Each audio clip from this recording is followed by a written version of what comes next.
Well, why do you think that is? I mean, why is that? I mean, is it just because people are lazy today or they're bored?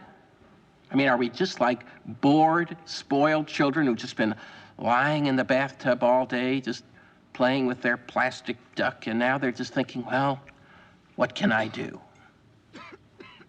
Okay, yes, we are bored. We're all bored now. But has it ever occurred to you, Wally, that the process that creates this boredom that we see in the world now may very well be a self-perpetuating, unconscious form of brainwashing created by a world totalitarian government based on money, and that all of this is much more dangerous than one thinks? And it's not just a question of individual survival, Wally, but that somebody who's bored is asleep, and somebody who's asleep will not say no?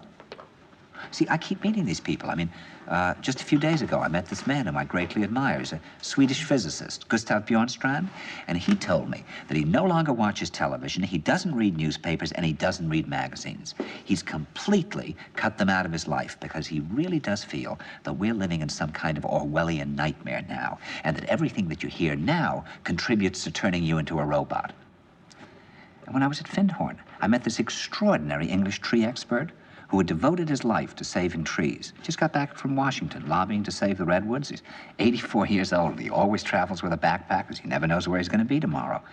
And when I met him at Findhorn, he said to me, "Where are you from?" And I said, "New York." He said, "Ah, New York, yes, that's a very interesting place. Do you know a lot of New Yorkers who keep talking about the fact that they want to leave but never do?" And I said, "Oh, yes." And he said, "Why do you think they don't leave?" I gave him different banal theories. He said, "Oh, I don't think it's that way at all." He said, "I think that New York is the new model for the new concentration camp, where the camp has been built by the inmates themselves, and the inmates are the guards, and they have this pride in this thing they've built. They've built their own prison, and so they exist in a state of schizophrenia, where they are both guards and prisoners, and as a result, they no longer have, having been lobotomized, the capacity to leave the prison they've made, or to even see it as a prison." And then he went into his pocket and he took out a seed for a tree and he said, "This is a pine tree." He put it in my hand and he said, "Escape before it's too late."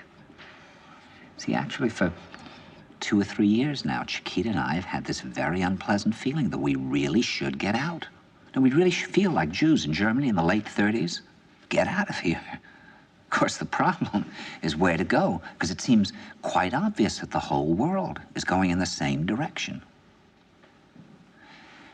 See, I think it's quite possible that the 1960s represented the last burst of the human being before he was extinguished.